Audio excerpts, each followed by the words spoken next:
amigos e amigas, nos reunimos aqui nesse ambiente do canal do GEFA Niterói para assistir a palestra da nossa companheira Marta Novis com o tema Como Encontrar Jesus.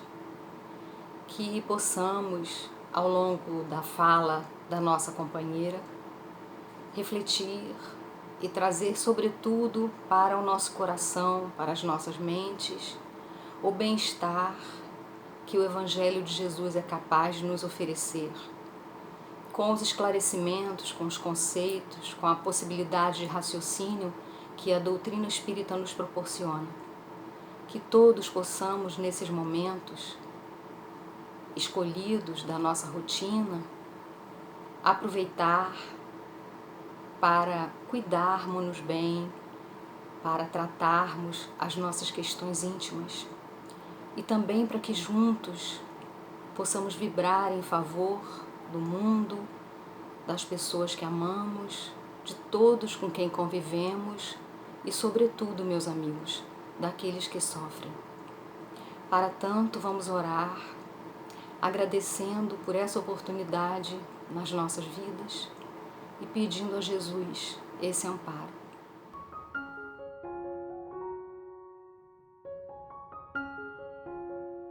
Nosso bom e amado Mestre Jesus, buscamos o seu coração nesses instantes, a fim de que a sua paz possa alcançar os nossos, Senhor. A fim de que possamos, refletindo acerca do amor que o Senhor estende até cada um de nós, vencer as nossas questões, ampliar o nosso conhecimento, a nossa inteligência emocional, a nossa capacidade de acolher, a fim de que possamos viver de forma mais ajustada, mais valorosa, esses dias que têm sido difíceis, Senhor. Rogamos, Jesus, pelos que sofrem, pelos que padecem as dores graves do mundo nessa hora. E pedimos, Senhor, que a sua paz alcance os que têm as mentes em desalinho, o coração apertado, para que todos possamos aliviar essas dores. Sê conosco, Senhor. Aconchega-nos no teu regaço de paz. Que assim seja, Senhor.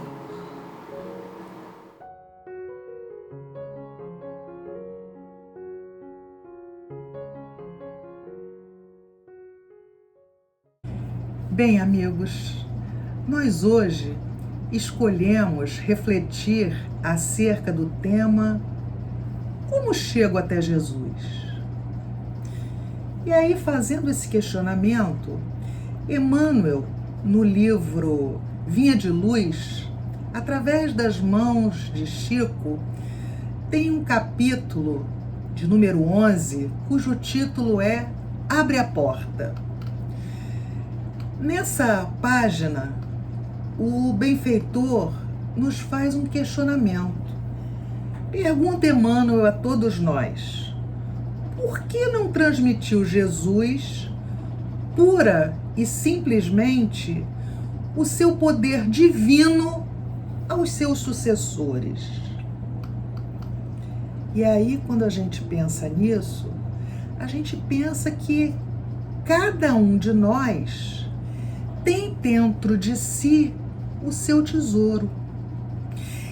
E esse tesouro está guardado a 7 chaves dentro de uma porta, que um dia cada um de nós conseguirá abrir.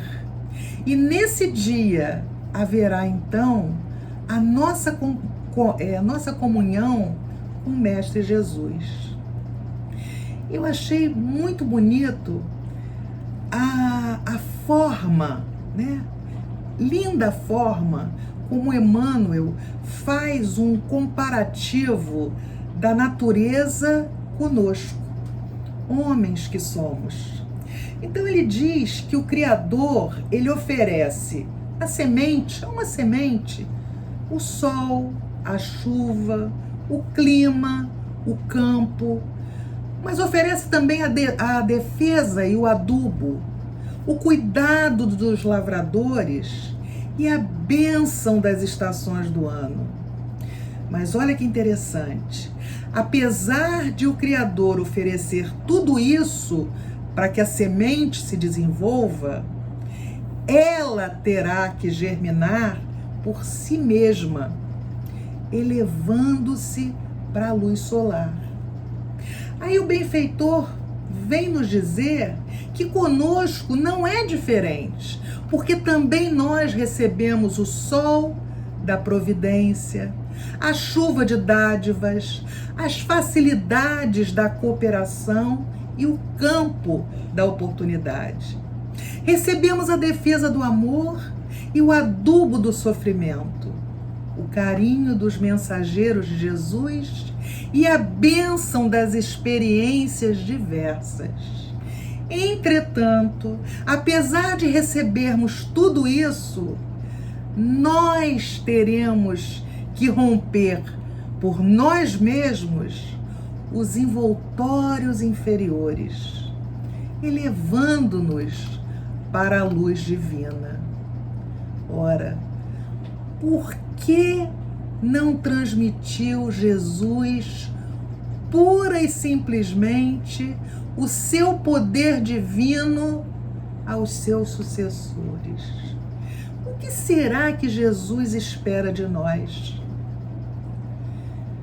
Penso que Jesus espera de nós que sejamos deuses e que façamos o que ele fazia e muito mais.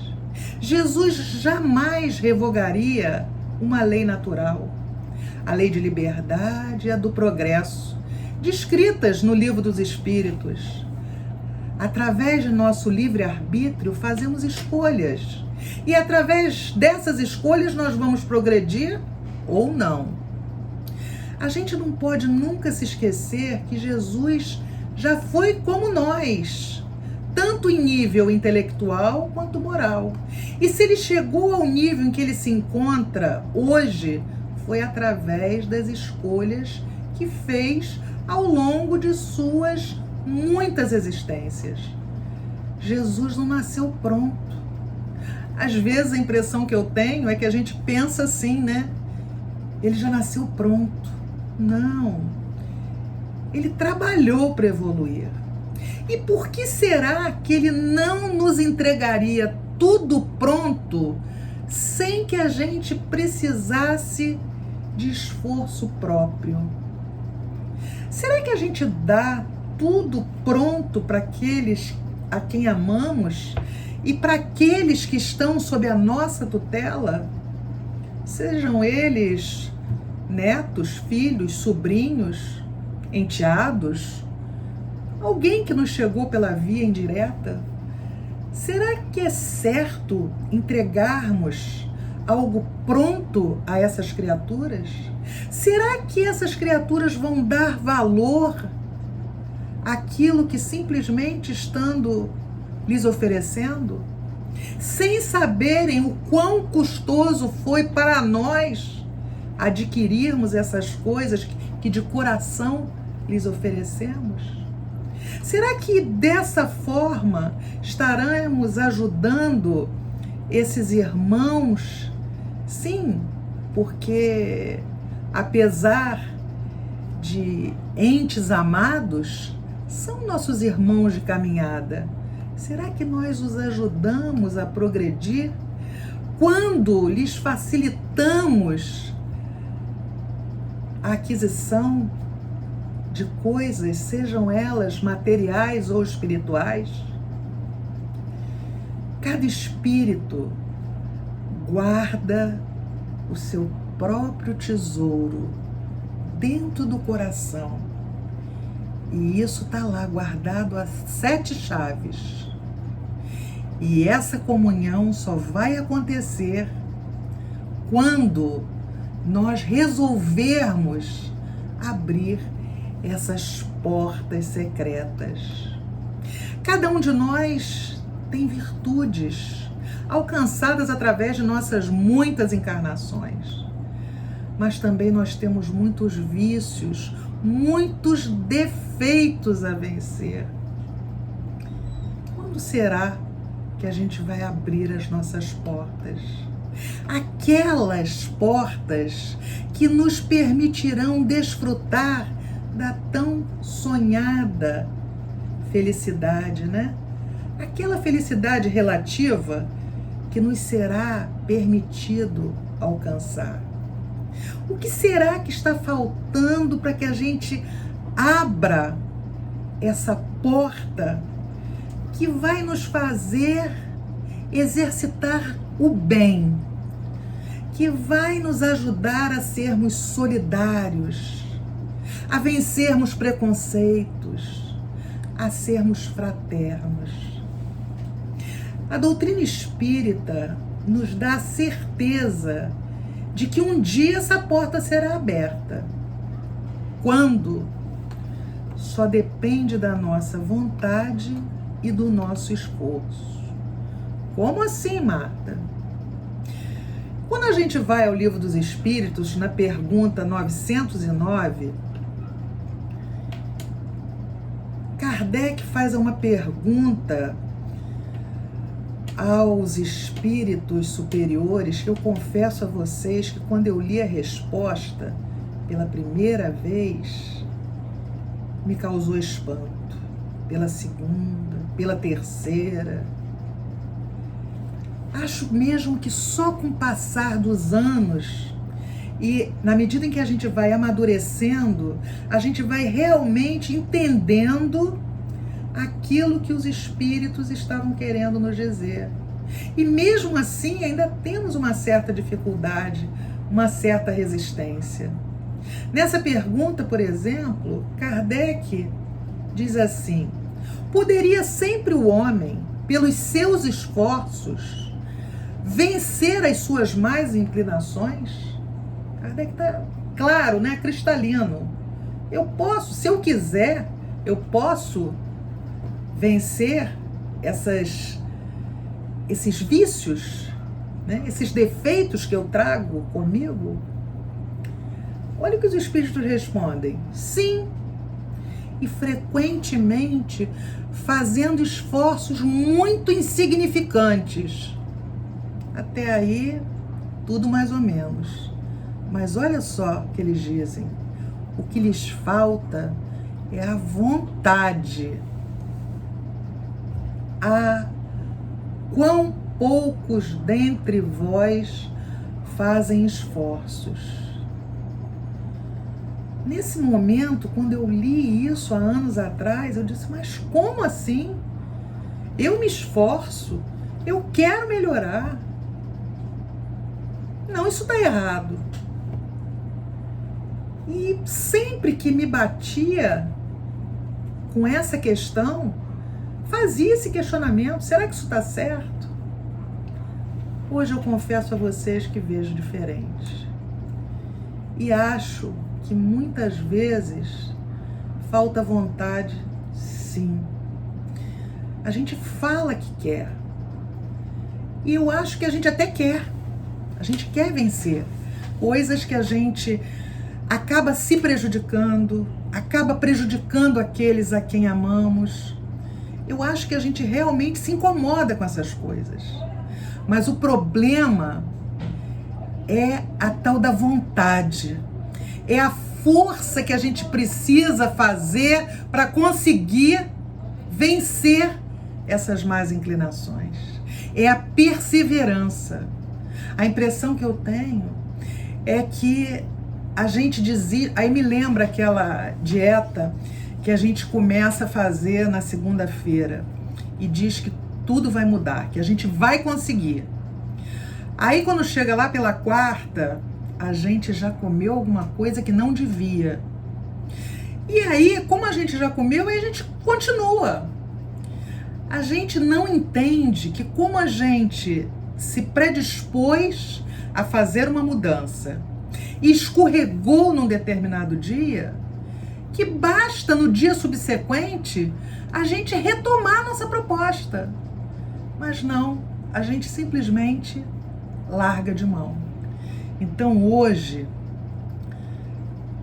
com os cabelos brancos que vão crescendo, a gente vai entendendo que realmente falta vontade e que a gente faz menos esforços do que deveríamos fazer.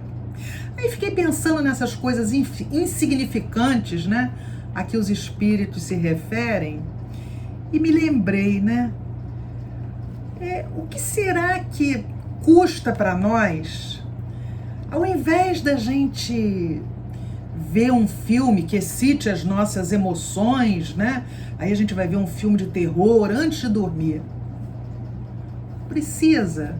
Se a gente anda com insônia, ou então se a gente anda com sono muito turbulento, se a gente não consegue dormir direito, a gente vive com pesadelos, será que não é, esse esforço não é muito insignificante?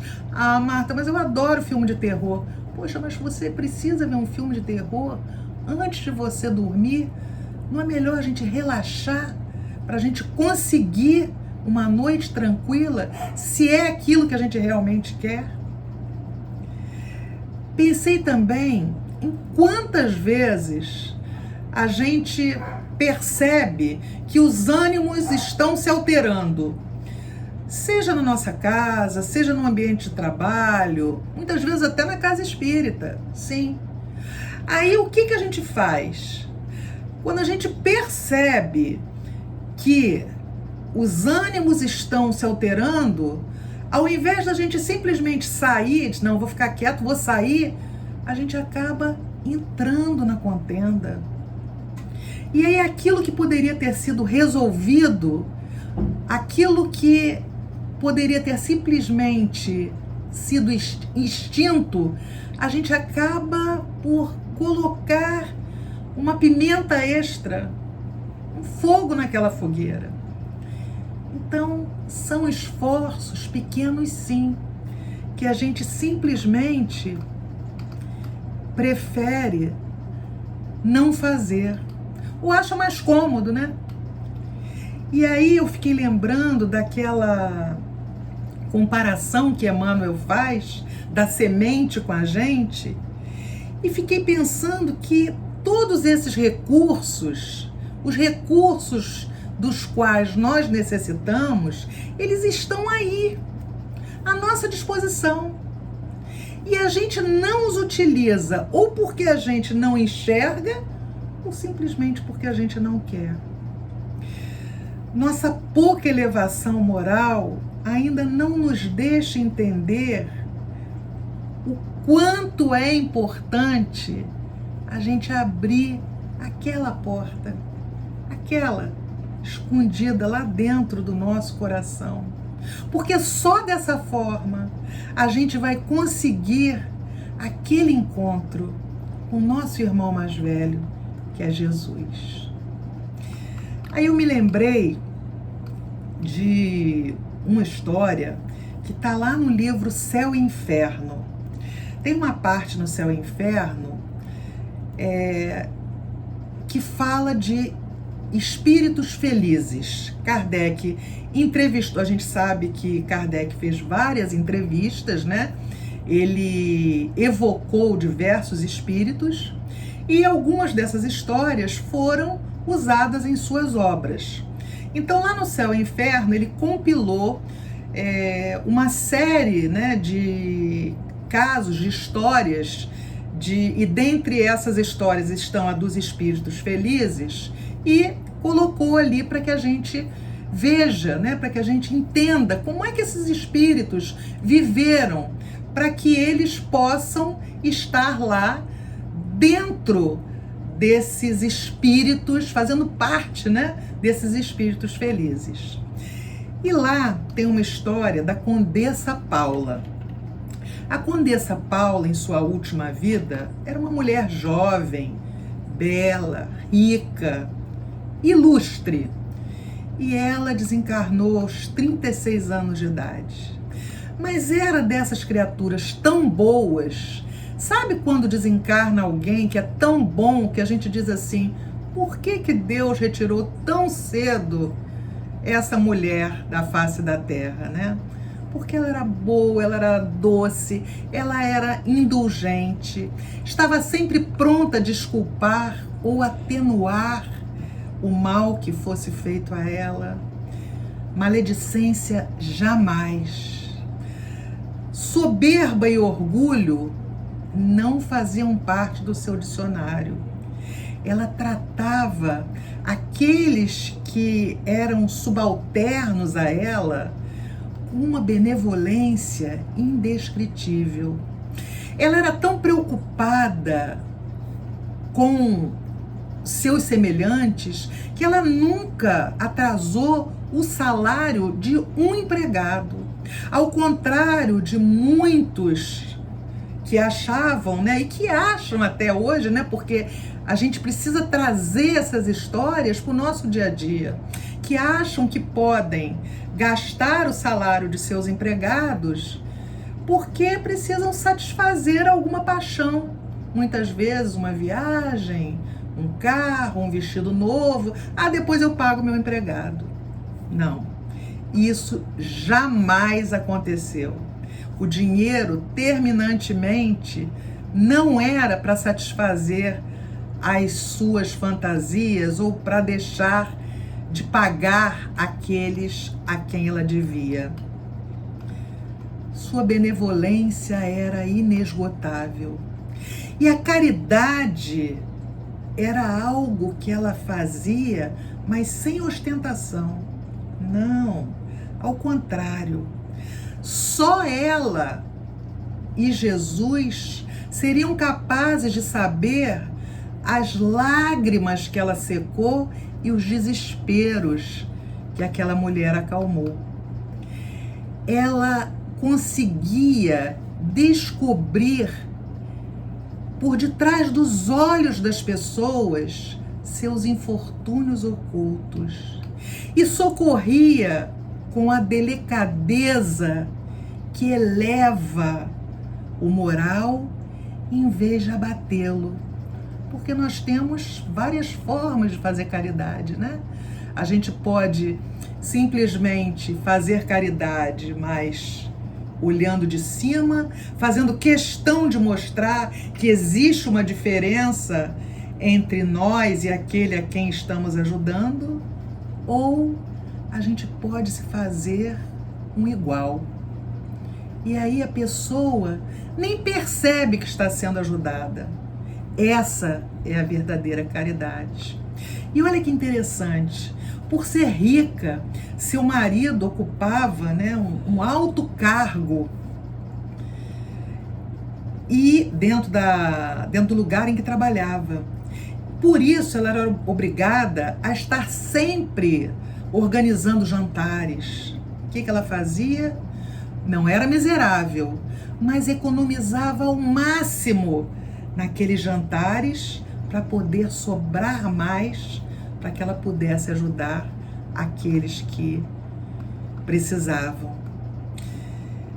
Ela foi evocada 12 anos após a sua morte por um de seus parentes que havia sido iniciado no Espiritismo.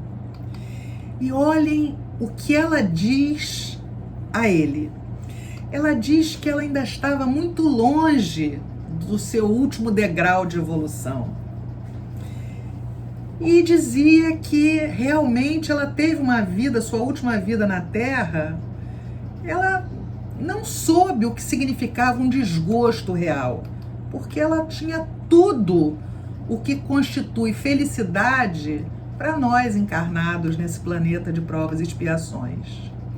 E aí ela pergunta: o que é a felicidade perto dessa que eu estou experimentando aqui no mundo espiritual?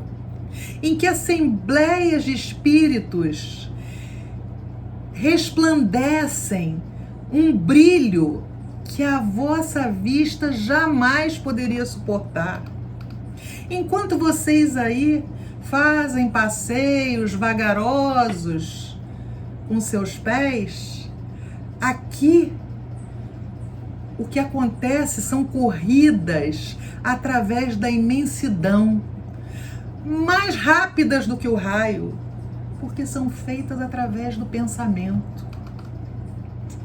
Aqui tudo respira amor, confiança e sinceridade. Fala também a Condessa que lá eles são muito ocupados, só que essas ocupações não têm fadiga, porque quem se cansa é o corpo físico. Não nos esqueçamos que o espírito não dorme.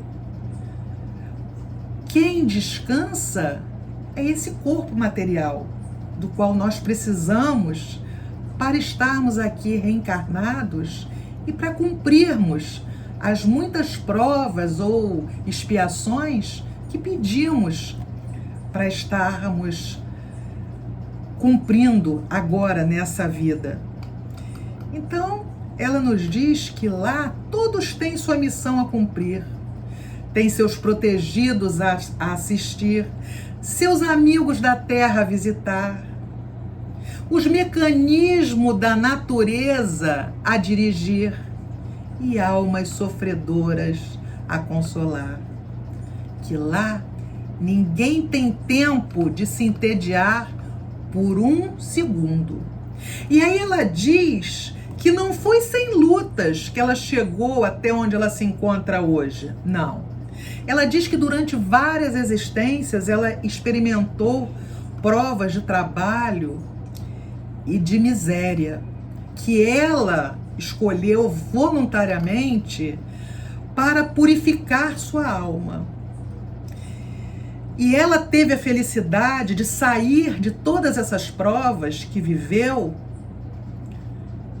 vitoriosa, mas que havia uma ainda a suportar, e essa é a que ela mais tinha medo, porque ela achava a mais perigosa de todas, a da fortuna e a do bem-estar material. E ela resistiu a esse perigo. Chega mesmo a nos aconselhar para que deixemos essa prova da riqueza e do poder para quando estivermos mais fortalecidos espiritualmente. Porque diz ela que é uma prova muito difícil e que por isso a gente não deve se apressar em pedi-la. Quando nós estivermos amadurecidos, quando nós estivermos prontos, nossa porta também vai se abrir. Tudo assim, tudo a seu tempo, meus irmãos. Sem culpa, sem medo, porque Deus Pai é misericordioso e bom.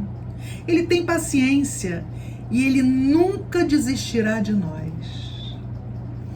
Para terminar, eu gostaria de ler um poema de Machado de Assis, homenageando aqueles que encontramos na estrada de nossas vidas e que são a mão que nos encoraja a gerarmos a maçaneta que abrirá nossa porta interior. O poema chama-se Bons Amigos. Abençoados os que possuem amigos, os que os têm sem pedir, porque amigo não se pede, não se compra, nem se vende. Amigo a gente sente. Benditos os que sofrem por amigos, os que falam com o olhar, porque amigo não se cala, não questiona nem se rende. Amigo a gente entende. Benditos os que guardam amigos, os que entregam o ombro para chorar, porque amigo sofre e chora. Amigo não tem hora para consolar. Benditos sejam os amigos que acreditam na tua verdade ou te apontam a realidade, porque amigo é a direção. Amigo é a base quando falta o chão. Benditos sejam todos os amigos de raízes, verdadeiros, porque amigos são herdeiros da real sagacidade. Ter amigos é a melhor cumplicidade. Há pessoas que choram por saber que as rosas têm espinhos. Há outras que sorriem por saber que os espinhos têm rosas. Que Jesus abençoe essa casa e que Jesus abençoe cada um de nós.